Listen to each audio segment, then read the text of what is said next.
പെരുവന്താനം പഞ്ചായത്തിലേക്ക് തെരഞ്ഞെടുക്കപ്പെട്ട കോൺഗ്രസ് ജനപ്രതിനിധികൾക്ക് സ്വീകരണം നൽകി. മണ്ഡലം പ്രസിഡന്റ് ഷിനോജ് യാക്കബിന്റെ അധ്യക്ഷതയിൽ നടന്ന യോഗം KPCC general secretary advocate S. Ashokan ഉദ്ഘാടനം ചെയ്തു. ഇടതുപക്ഷ സർക്കാരിന്റെ ജനവിരുദ്ധ ഭരണത്തിനെതിരെ ജനങ്ങളുടെ പ്രതിഷേധത്തിന്റെ പ്രതിഫലനമാണ് തദ്ദേശ സ്ഥാപനങ്ങളിലേക്ക് നടന്ന തെരഞ്ഞെടുപ്പിൽ ഇടതിന്റെ പരാജയമെന്ന് അദ്ദേഹം പറഞ്ഞു. വലിയ സന്തോഷത്തിലാണ്. കഴിഞ്ഞ 10 വർഷക്കാലമായി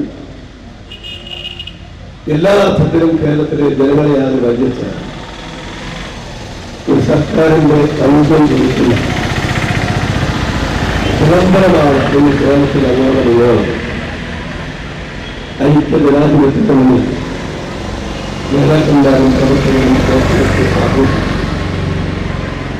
ആ ആഘോഷത്തിൽ പങ്കുചേരാനാണ് നമ്മളെല്ലാവരും എത്തിച്ചത്. ഈ വിജയം ഹിമാലയ മണ്ഡലം കോൺഗ്രസ് കമ്മിറ്റി പ്രസിഡന്റ് സൂചിപ്പിച്ചതുപോലെ ഇതിനോട് കൂട്ടായ്മയുടെ വിജയമാണ്.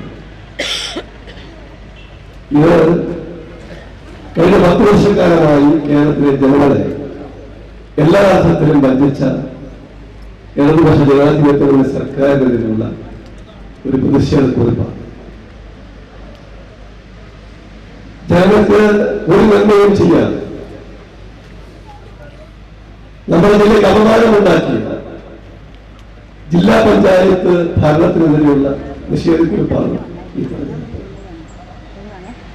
കഴിഞ്ഞ 5 വർഷക്കാലമായി ഐക്യ ജനാധിപത്യം മുന്നിലേക്ക് പോയി പ്രിയപ്പെട്ട ഗവൺമെന്റ് സഞ്ചരിക്കുകയും പ്രിയപ്പെട്ട യുവജനത്തിൽ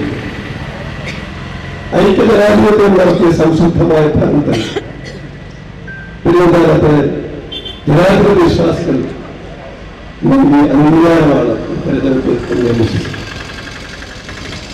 ദീർഘമായ ഒരു പ്രസംഗത്തിലേക്ക് ഞാൻ കടത്തുന്നു.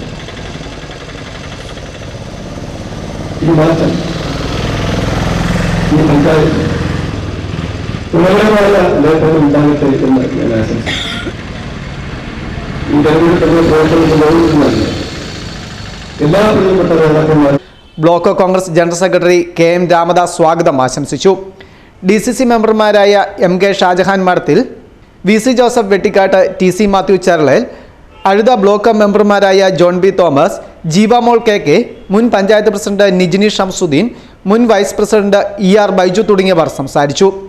ജനറൽ സെക്രട്ടറിമാർ, മണ്ഡലം കമ്മിറ്റി ഭാരവാഹികൾ, പോഷക സംഘടനാ പ്രസിഡന്റുമാർ, വാർഡ് പ്രസിഡന്റുമാർ, ബൂത്ത് പ്രസിഡന്റുമാർ, മുൻ പഞ്ചായത്ത് മെമ്പർമാർ തുടങ്ങിയവർ പരിപാടിക്ക് നേതൃത്വം നൽകി. നിയുക്ത പഞ്ചായത്ത് പ്രസിഡന്റ് KR വിജയൻ ചടങ്ങിൽ കൃതജ്ഞതയും രേഖപ്പെടുത്തി. Fest news, Mundakayam.